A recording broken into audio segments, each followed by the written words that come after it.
Mga amiga, for today's video is maglimpyo na pud ta atong pamutan ang bulaklak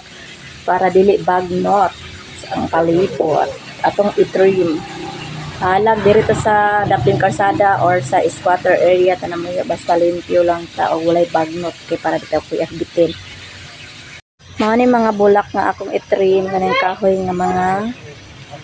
kahoyon nga mga bulak. Kasi tawag aning bulakan ni wa dili kaila. Kasama ni atong i-trim karon mga amiga.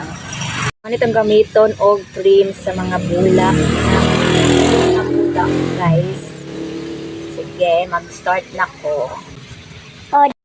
Astang gahi pa sa bulak kahoyon jud kayo. Naglisod jud ko kaya bugabog lapaw pa sa ako Manipatong na lang ko sa bato kay di na jud man ako maabot tungod sa kamubo na ko ni taas kayo ang kaning bulak nga kahoyon but say tawag ani nga bulakan basta kahoyon ni siya ako jung giabot yun ako ang pinakakuan kilid-kilid ako po siyang gunting-gunting ani akong gamit kay luglisod man ko sa mga sundang or unsa pa diha kani may angay gamiton og magputol ta magkating tag mga bulak bagnot na jud diri nagkatay-katay na jud ang mga sagbot diring bandaha gahi pa jud kay siya guntingon ako na lang yung gikintuan balhin na pug ko sa pikas patong na lang jud kog pato kay dili jud makabuot tungod sa kataas gipa ang anak manguntag mubo lang in taon mo na sige lang banat lang jud ta diring bandaha para malimpyo ni atong lugar diri dili na pedas tubangan sa karsada patong na pugkog bato dari bandaha kay taas-taas lagi ning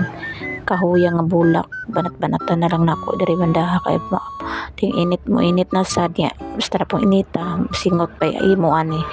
wala lang gigamitan og hagbas-hagbas diri sa kilid-kilid kay para mahayag-hayag pud ni og diri sa ubos-ubos pud nga bulak ako gitanom ng alabo balik na pugkog saka sa bato kay akong gi-trim og maayo